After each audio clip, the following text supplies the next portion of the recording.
The coffee was still brewing when the call came. 6:47 a.m. on a Sunday morning, the kind of call that changes everything. I stared at the unknown number flashing on my phone, hesitating for reasons I couldn't name.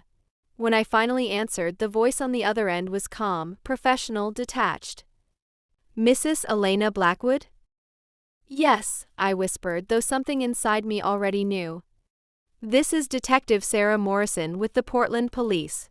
I'm calling about your husband, Dr. Marcus Blackwood. There's been an accident. If you've ever been betrayed by those you loved most, drop a comment below telling me where you're watching from. Hit that like and subscribe button if you're ready to hear how I finally stood up for myself after years of manipulation. My name is Elena Blackwood and I'm 38 years old. Until that Sunday morning in October, I believed I lived the kind of life women's magazines wrote about. Successful attorney married to a respected cardiologist, beautiful home in the hills overlooking the city, weekend trips to wine country, dinner parties with Portland's elite.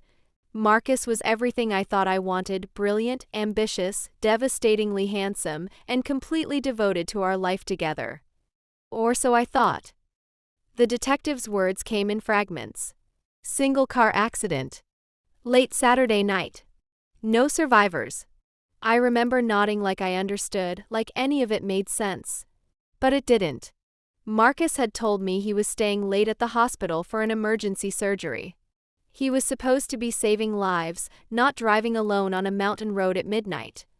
Where exactly did this happen? I managed to ask. Highway 26, about 20 miles outside the city. Heading toward the coast. The coast. We hadn't been to the coast in over a year. Marcus always said he was too busy, too tired, that the hospital needed him. So why was he driving there alone in the middle of the night? The funeral was everything Marcus would have wanted. Dignified, expensive, crowded with important people saying important things about what an important man he'd been. I stood in my black dress, accepting condolences from colleagues, patients' families, and friends who kept telling me how lucky I'd been to have him. Dr. Patricia Hayes, Marcus's department head, gripped my hands tightly. He was one of the finest surgeons I've ever worked with, she said, her eyes bright with unshed tears. The hospital will never be the same. I nodded, smiled, thanked everyone for coming. But inside, a small voice kept whispering, if he was so devoted to the hospital, what was he doing on that road? It wasn't until 3 days later, when I was sorting through his clothes, that I found the first thread that would unravel everything. In the pocket of his favorite jacket, the one he wore to conferences, I discovered a small piece of paper with an address written in his careful handwriting. 1247 Coastal Drive, Cannon Beach. Below it, a date from 2 weeks ago and a single initial, A. I'd never heard of Coastal Drive. We'd never been to Cannon Beach together. That night I called his office. Hi, this is Elena Blackwood. I'm trying to track down some of Marcus's conference materials. Can you tell me if he attended anything in Cannon Beach recently? The receptionist, Janet, sounded confused. Dr. Blackwood? No, ma'am. He hasn't been to any conferences outside the city in months. He's been so focused on his research lately. Research. Marcus had mentioned a new project, something about cardiac rehabilitation techniques. But he'd been vague about the details, distracted whenever I asked about it. The next morning I drove to Cannon Beach. The address led me to a small cottage tucked between weathered cedar trees, with a view of the ocean that took my breath away. It was the kind of place Marcus and I should have discovered together, should have rented for romantic weekends. Instead, I was standing on the porch alone, trying to understand why my dead husband had been here without me. I knocked. No answer. I tried the handle, locked. But as I turned to leave, an elderly woman emerged from the neighboring cottage. Excuse me, she called out. Are you looking for Anna? My heart stopped. Anna? The young woman who rents the place. Beautiful girl, always so friendly. She's been coming here for about a year now, usually with that handsome man of hers. The woman smiled sadly. Haven't seen either of them lately, though. Handsome man. I pulled out my phone, showed her Marcus's photo. Was this him? Her face lit up. Oh yes. That's David. Such a lovely couple, those two.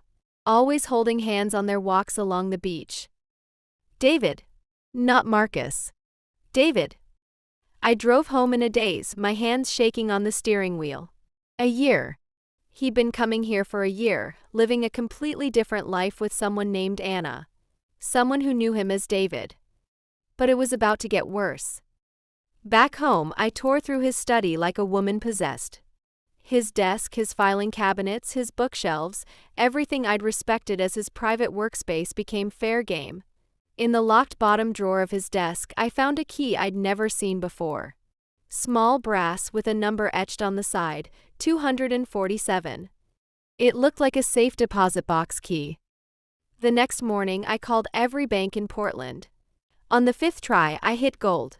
First National had a box registered under the name David Chen. When I explained I was his widow and showed them the death certificate, they agreed to let me access it. The box contained 3 things that shattered what was left of my world. A stack of photographs showing Marcus David with a stunning Asian woman in her early 30s.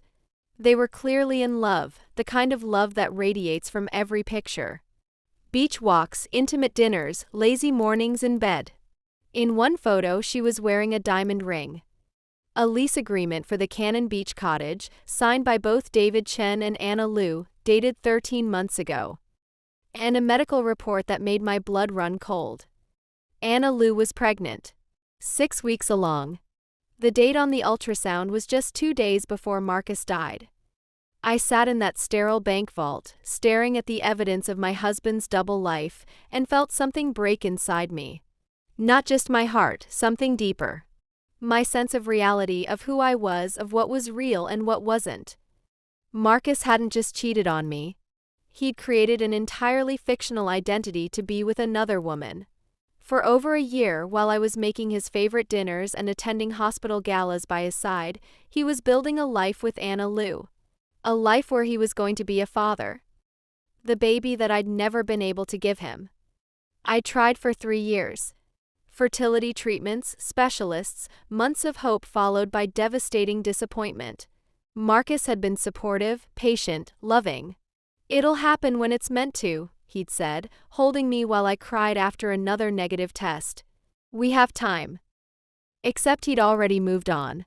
Found someone who could give him what I couldn't. I drove to Anna Liu's apartment that evening. The address was in the lease agreement, a trendy building in the Pearl District, the kind of place young professionals loved. I sat in my car across the street for an hour, watching the windows, trying to gather courage. Finally, I saw her. She emerged from the building carrying grocery bags, and even from a distance, I could see she was beautiful. Petite, graceful, with long black hair and delicate features.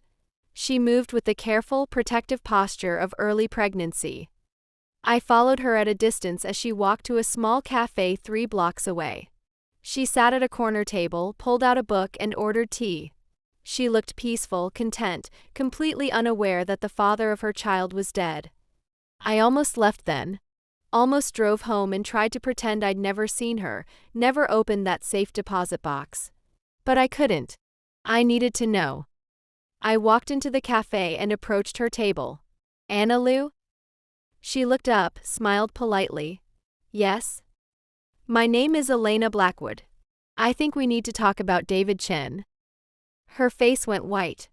The book slipped from her hands. "How do you," she started, then stopped. Her eyes narrowed as she studied my face. "Oh my God. You're her. You're his wife. So you knew about me?" She nodded slowly. "He told me. From the beginning. He said he was getting divorced, that it was just a matter of time and paperwork." Her voice was barely a whisper. "He said he loved me." "When did you last see him?" "Last Thursday. We were supposed to meet this weekend to look at cribs." Her hand moved instinctively to her stomach. "He's been so excited about the baby. He said he'd never felt this happy before." I sat down across from her without invitation. "Anna, I need to tell you something. David Chen isn't getting divorced. David Chen doesn't exist. His real name was Marcus Blackwood, and he was my husband for 8 years. He died in a car accident last Saturday night. She stared at me like I was speaking a foreign language. That's not possible. David is a consultant, he travels for work. She stopped, the color draining completely from her face. No, you're lying. I pulled out my phone, showed her the obituary. Dr. Marcus Blackwood, 41, beloved husband and respected cardiologist. Anna read it twice, then looked at me with the most devastated expression I'd ever seen. But he said his name was David. He said he worked in business consulting. He said he'd never been married before. Tears started flowing down her cheeks. We were going to get married after the baby was born. He already proposed. I thought about the ring in the photographs. Anna, I'm so sorry. But everything he told you was a lie. She buried her face in her hands and sobbed. Other cafe patrons began to stare, but I didn't care. I reached across the table and touched her shoulder. There's more, I said gently. I found financial records. He was renting the cottage under his fake name. He had credit cards, a bank account, even a driver's license as David Chen. This wasn't just an affair. This was a completely fabricated identity. Anna looked up at me through her tears. But why? Why would he do this? I don't know, I admitted. But I think we need to find out together. That's how Anna Lou and I became unlikely allies. Two women who'd loved the same man, who'd been equally deceived by him. Over the next few days, we began to piece together the scope of Marcus's deception. The David Chen identity had been meticulously constructed. Fake social security number, fake employment history, fake references. Someone had put serious money and expertise into creating this persona. This isn't something someone does as a hobby, Anna said as we sat in my living room, documents spread across the coffee table. This is professional-level identity theft. I'd been thinking the same thing. Anna, what exactly did he tell you he did for work? Business consulting. Something about helping medical companies with overseas expansion. He said that's why he traveled so much, why he couldn't always be available. Medical companies. Marcus had mentioned consulting opportunities at the hospital, chances to work with pharmaceutical firms on research projects. I'd assumed it was legitimate side work. Did he ever mention specific companies? Phoenix Global. He said they were his biggest client, that they paid him really well. Anna pulled out her phone. I tried to look them up online once, but their website was pretty vague. I Googled Phoenix Global Medical. The website looked professional enough, but something felt off about it. The staff photos were generic stock images, the address was a P.O. box, and the client testimonials were suspiciously glowing. Anna, I think Phoenix Global might be fake too. That night I called Dr. Patricia Hayes. Patricia, it's Elena. I have a question about Marcus's consulting work. Do you know anything about Phoenix Global Medical? There was a long pause. Elena, Marcus wasn't doing any consulting work. Hospital policy prohibits outside medical consulting without approval, and he never filed any paperwork. Another lie. Another piece of the puzzle that didn't fit. Did he ever mention working on any special projects? Research that might have involved traveling. Well, he did request access to some unusual patient files a few months ago. Historical cases, going back years. I thought it was odd, but he said it was for a paper he was writing. Patient files. I felt a chill run down my spine. What kind of cases? I'd have to check, but I remember they were all cardiac patients who'd died. He seemed particularly interested in cases where the cause of death was questionable. I hung up and immediately called Anna. We need to get into his office. How? Won't it be locked? I still have his key card. And I know the security codes. Breaking into my dead husband's office felt surreal, but not as surreal as everything else I'd discovered. The hospital was quiet on Sunday evening, just a few night shift nurses and security guards. We took the elevator to the cardiac wing, and I used Marcus's key card to access his office. His computer was password protected, but I knew Marcus well enough to guess Anna. The date he'd first rented the cottage.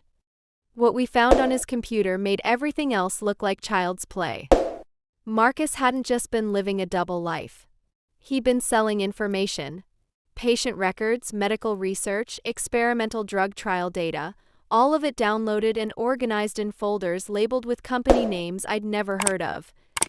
Jesus, Anna whispered, staring at the screen. He was stealing medical records? I scrolled through the files. Hundreds of patient files going back 3 years. All cardiac patients, all deceased. And all of their medical information had been systematically copied and organized. In a folder labeled Phoenix Contracts, I found payment records. Marcus had been receiving monthly payments of $15,000 for medical consultation services. Over 3 years, he'd made nearly $500,000 selling stolen patient data. That's how he could afford the cottage, I said. The fake identity, the ring, everything. He was funding his double life by selling dead patients' medical records. Anna sank into a chair. I feel sick. I thought the money came from his consulting business. He said he was helping companies develop better treatments. I kept digging through the files. In a folder marked Insurance, I found something that made my hands shake. Life insurance policies. Not for Marcus, but taken out by Phoenix Global on the patients whose records he'd stolen.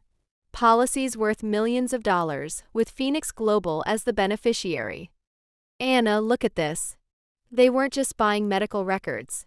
They were taking out life insurance policies on people who were already dead. It was insurance fraud on a massive scale.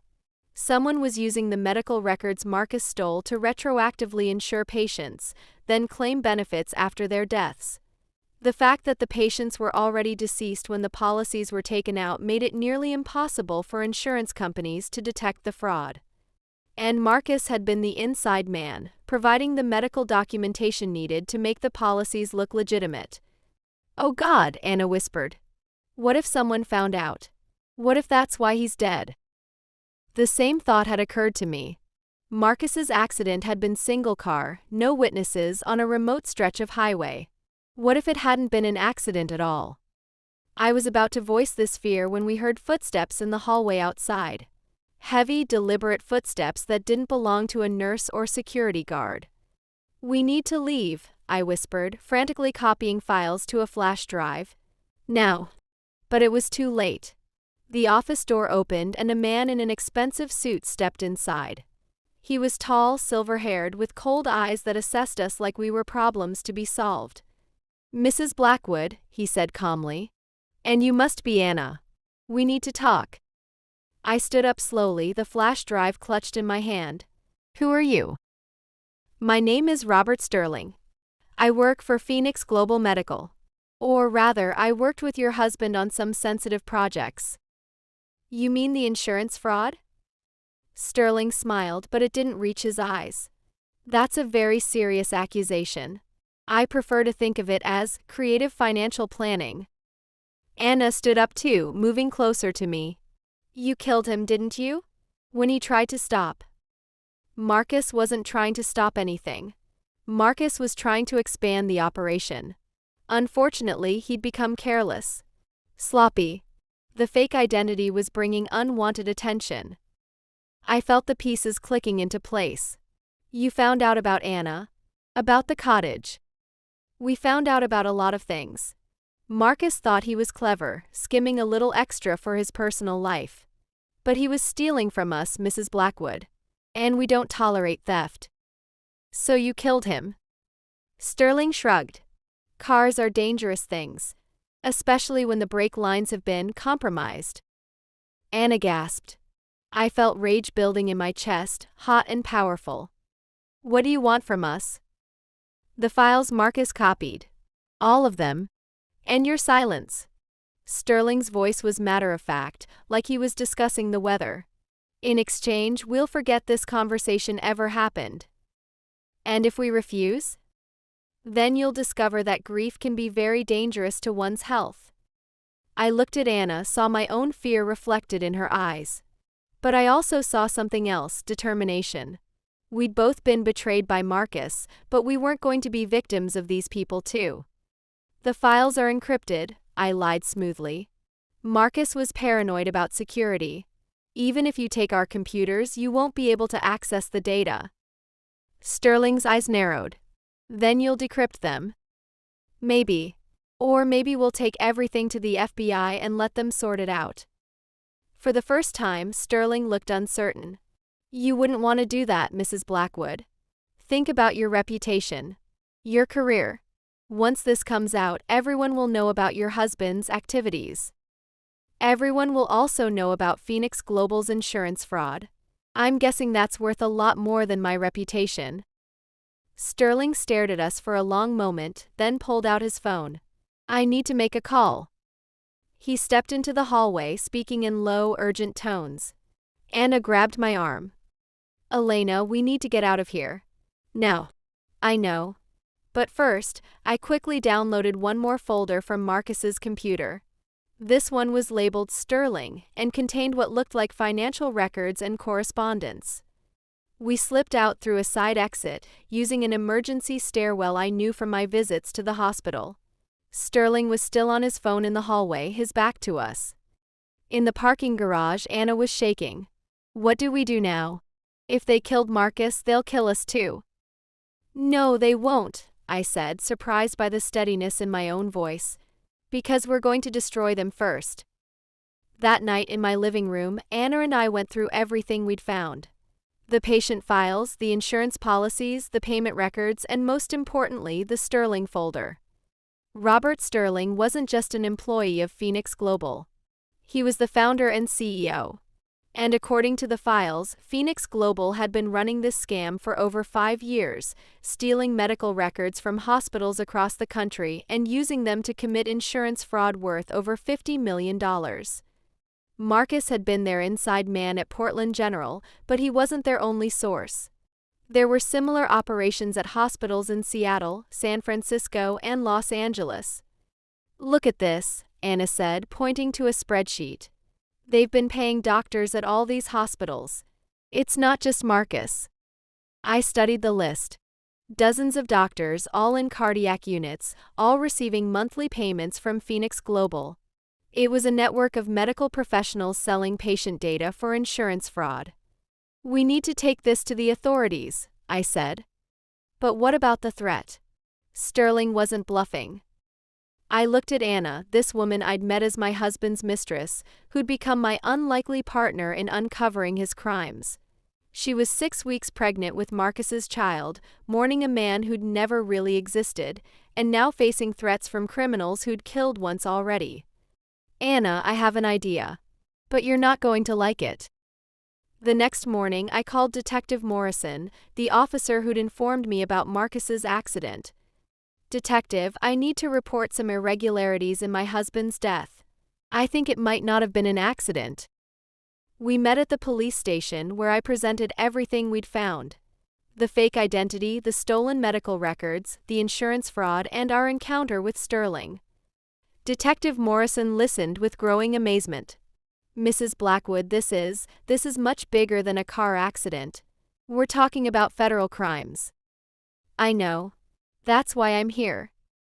But I didn't tell her everything. I didn't mention that I'd hidden copies of all the files in 3 different safe deposit boxes, or that I'd already contacted a journalist at the Washington Post who specialized in medical fraud. And I definitely didn't tell her about the trap Anna and I were setting for Robert Sterling. That evening, I called Sterling's number, which I'd found in Marcus's files. Mr. Sterling, this is Elena Blackwood. We need to meet. Have you reconsidered our conversation? Yes. I'm ready to make a deal. We arranged to meet at the Cannon Beach cottage the next evening. Sterling probably thought it was poetic justice, meeting at the scene of Marcus's deception. What he didn't know was that Anna and I had spent the entire day preparing for his arrival. The cottage was wired.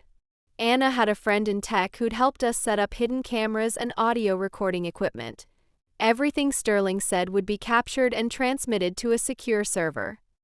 More importantly, Detective Morrison and FBI agents were stationed in the neighboring cottages, close enough to intervene if things went wrong. Sterling arrived at sunset, driving a black sedan that looked government-issued.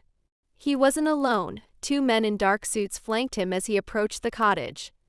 I answered the door, trying to look appropriately intimidated. "Mr. Sterling." "Mrs. Blackwood, I trust you have the files?" "I have them. But first, I want to know what really happened to Marcus." Sterling smiled that cold smile again. Marcus became a liability.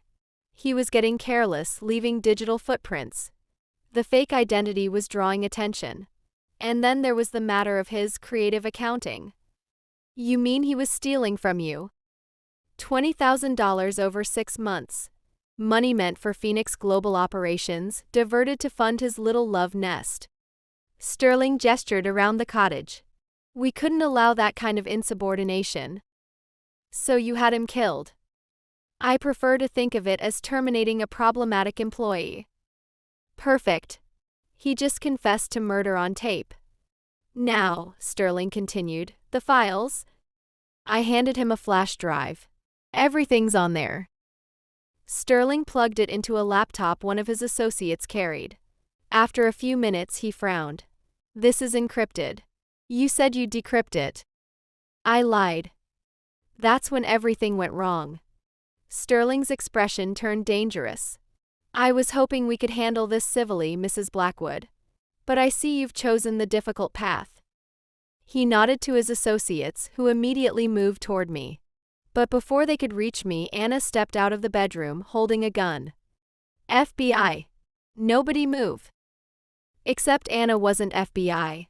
She was a pregnant woman with Marcus's service weapon, which I'd found in his desk at home. She was terrified and shaking, and I could see Sterling calculating whether he could disarm her. "Anna, no!" I shouted. But it was too late. Sterling lunged for the gun. Anna screamed. The weapon went off. And suddenly, FBI agents were pouring through the doors and windows, shouting commands, securing the scene. Sterling was on the ground, clutching his shoulder where Anna's wild shot had caught him. His associates were face down on the floor, hands zip-tied behind their backs. "Are you ladies all right?" Detective Morrison rushed over to us. I nodded, but Anna was pale and shaking. "Is he dead? Did I kill him?" "Just a flesh wound," one of the FBI agents reported. "He'll live to face trial." And face trial he did. The evidence we'd gathered, combined with Sterling's recorded confession, brought down the entire Phoenix Global network. 17 doctors across 4 states were arrested for selling patient data. Insurance companies recovered over $40 million in fraudulent claims. Robert Sterling was sentenced to 25 years in federal prison for conspiracy, fraud, and the murder of Dr. Marcus Blackwood. As for Anna and me, we formed an unlikely friendship born from shared betrayal and survival. She had the baby, a beautiful little girl she named Hope. I was there when Hope was born, and I'm her godmother now. Anna never took Marcus's surname, and Hope carries Anna's family name. But sometimes, when I look at that little girl, I see traces of the man I thought I knew. Not the criminal or the liar, but the Marcus who could be gentle and kind when he wasn't consumed by greed and deception. I left Portland 6 months after the trial. Too many memories, too many reminders. I moved to Seattle, started over with a new law practice specializing in medical malpractice. Helping people who've been betrayed by the medical system feels like appropriate penance for having been married to someone who exploited it. Anna visits sometimes, bringing Hope to see the ocean. We don't talk about Marcus much anymore. There's nothing left to say about a man who never really existed in the first place. But we do talk about survival, about building new lives from the wreckage of old ones. About the strength you never know you have until you're forced to use it. The cottage in Cannon Beach was sold, the proceeds going to a fund for the families of patients whose medical records were stolen. It seemed like the right thing to do, a small gesture toward balancing the scales. Sometimes, late at night, I wonder what would have happened if I'd never found that piece of paper in Marcus's pocket. If I'd chosen to grieve my perfect husband and never learned about David Chen, about Anna, about any of it. Would ignorance have been better than truth? But then I think about Anna, about little Hope, about the dozens of families who got justice because we chose to dig deeper. I think about the doctors who are no longer stealing patient data, the insurance companies that tighten their fraud detection, the lives that might be saved because we exposed Phoenix Global. And I know that truth, however painful, is always better than a beautiful lie. My name is Elena Blackwood, I'm 39 years old now, and I'm no longer the woman who made perfect dinners and attended hospital galas. I'm the woman who brought down a criminal network, who chose justice over comfort, who learned that sometimes the strongest thing you can do is refuse to be a victim. I'm the woman who survived discovering that her entire marriage was a fraud and came out stronger on the other side. That's who I am now. And I'm finally okay with that. But the story doesn't end there. It never really ends, does it? The ripples of truth keep spreading, touching lives in ways you never expect. 6 months after Sterling's conviction, I received a call from Detective Morrison. There had been developments in the Phoenix Global case. New evidence had surfaced, connecting the network to medical facilities across the country, far beyond what we'd originally uncovered. "Elena, we need your help again," she said. "There are more victims than we realized.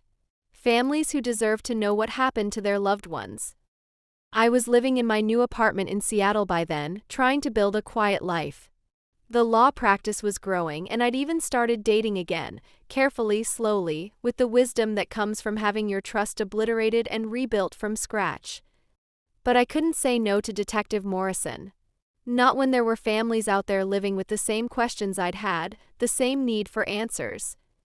The expanded investigation revealed that Phoenix Global had tentacles reaching into 23 hospitals across 7 states. The network had been operating for nearly a decade, stealing medical records from over 3,000 deceased patients and filing fraudulent insurance claims worth more than $200 million. Marcus hadn't been the first doctor they'd recruited, and he certainly hadn't been the last. The pattern was always the same: identify doctors with financial problems or personal vulnerabilities, approach them with what seemed like legitimate consulting opportunities, then gradually draw them deeper into the fraud until they couldn't escape. Dr. Patricia Hayes called me one evening, her voice shaky with emotion. "Elena, they approached me too. About 6 months before Marcus died. They offered me consulting work, said they'd heard about my research on cardiac rehabilitation." My blood ran cold. "What did you tell them?" I said no. Something felt off about it. But now I wonder, if I'd said yes, would Marcus still be alive? Maybe they wouldn't have needed him anymore. "Patricia, you can't think like that. Marcus made his choices. But I keep wondering if I could have warned him somehow. If I could have seen what was happening." I understood her guilt because I carried my own version of it.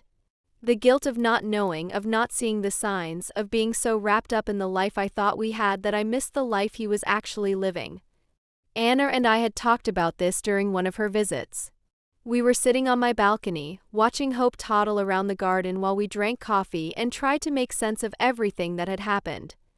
"Do you ever wonder if we could have prevented it?" Anna asked, cradling her coffee cup like it was something precious.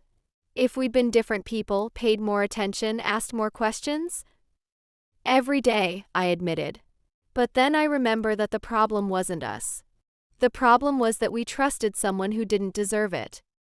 Anna nodded, but I could see the doubt in her eyes. The same doubt that haunted me in quiet moments. Had we been naive? Willfully blind?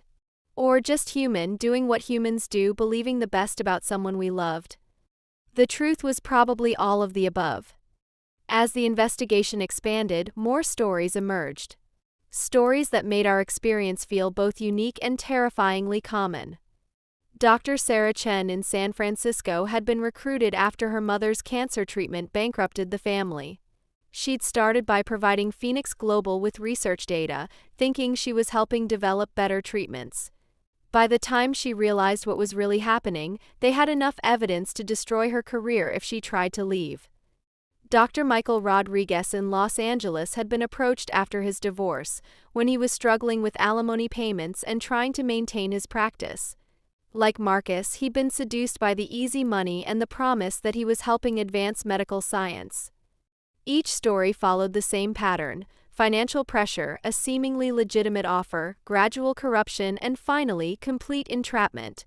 These weren't evil people who set out to commit crimes. They were flawed, vulnerable humans who made bad choices when they felt cornered. It didn't excuse what they'd done, but it helped me understand it. And understanding, I was learning, was a necessary step toward forgiveness, not forgiveness for the criminals, but forgiveness for myself. For not seeing, for not knowing, for not being perfect. The trial of the expanded Phoenix Global Network took 18 months. I testified in 7 different courtrooms, telling the same story over and over again. How I'd discovered Marcus's double life, how Anna and I had uncovered the fraud, how we'd set the trap that brought down Sterling. Each time I told it, the story became a little less painful and a little more powerful. Not because the facts changed, but because I was changing. I was no longer the victim of the story. I was the protagonist who'd fought back. Anna testified too, often with Hope sleeping in a carrier strapped to her chest. She'd become an advocate for medical fraud victims, using her experience to help other families navigate the complex legal and emotional terrain of discovering that their loved ones had been involved in criminal activities. "The hardest part," she told a victims' rights group during one of her speeches, "isn't finding out that someone you loved did terrible things. The hardest part is learning to separate the person you loved from the crimes they committed. Learning that both things can be true at the same time." She was right. Marcus had been a loving husband and a dedicated doctor, and he'd also been a criminal who'd betrayed his patients and his profession. He'd been a caring partner to both Anna and me, and he'd also been a liar who'd constructed elaborate deceptions to maintain his double life. The human heart, I'd learned, has an almost infinite capacity to hold contradictions. By the time all the trials were finished, 37 medical professionals had been convicted of fraud-related charges. Phoenix Global's assets were seized and liquidated, with the proceeds going to victim compensation funds and medical ethics education programs. Robert Sterling died in prison 3 years into his sentence. A heart attack, the authorities said. The irony wasn't lost on any of us. But the most unexpected development came 5 years after Marcus's death, when I received a package with no return address. Inside was a letter and a small digital drive. The letter was handwritten on expensive stationery. "Mrs. Blackwood, you don't know me, but I know your story. My name is Dr. James Harrison, and I was Marcus's college roommate. I've been following the Phoenix Global case in the news, and I have something that I think belongs to you." Marcus contacted me about 2 weeks before he died.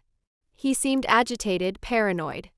He said he'd gotten himself involved in something dangerous and needed someone he trusted to hold on to some information, just in case something happened to him. I thought he was being dramatic. Marcus always had a flair for the theatrical. But he insisted, so I agreed to take this drive and keep it safe. He made me promise that if anything ever happened to him, I would give it to you. I should have reached out sooner, but honestly, I was scared.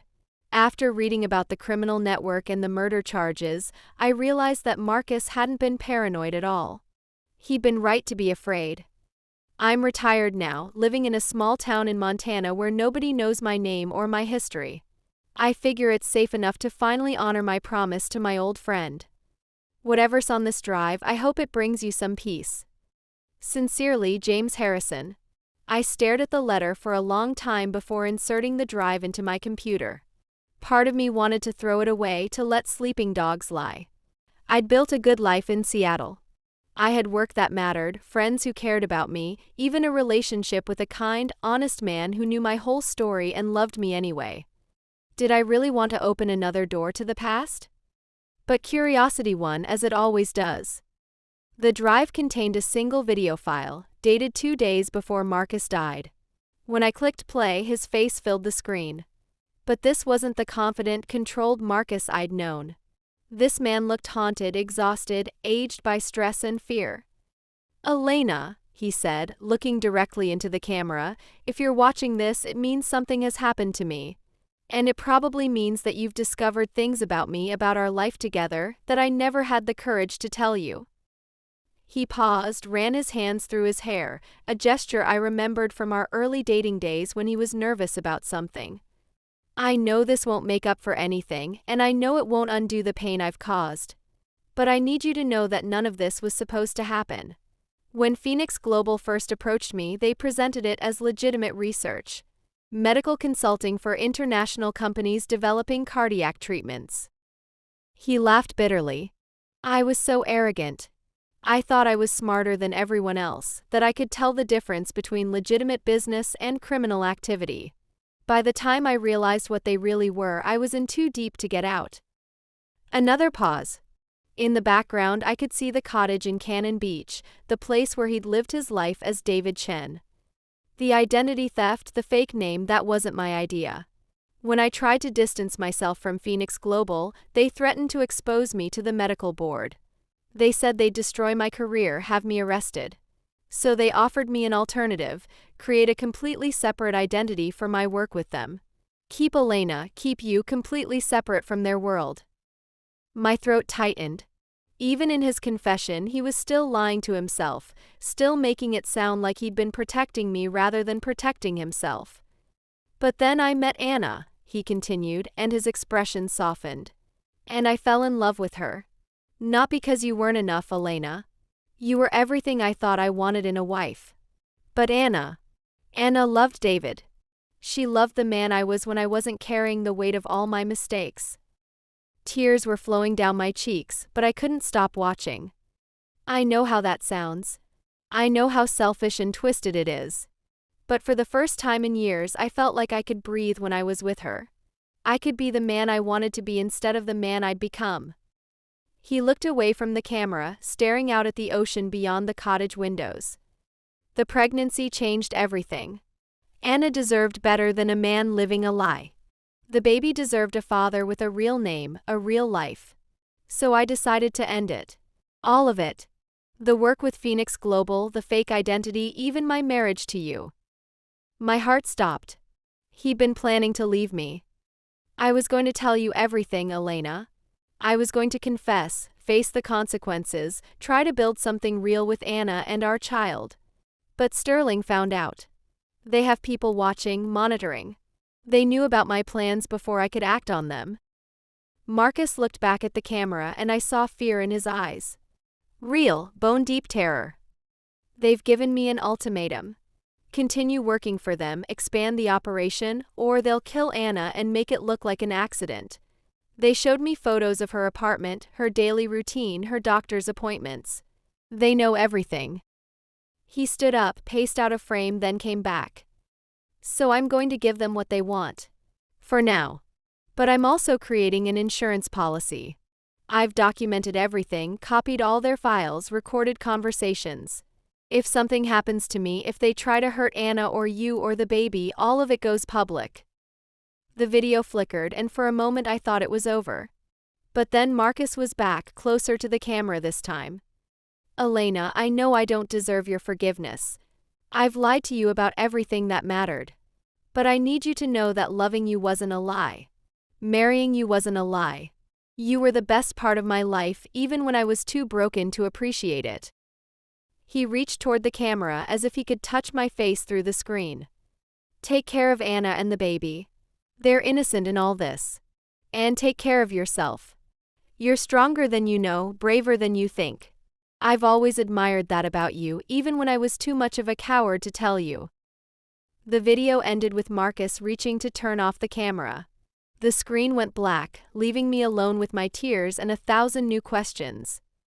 But also, for the first time since his death, with something that felt like closure. Marcus hadn't chosen Anna over me. He'd chosen honesty over deception, love over fear.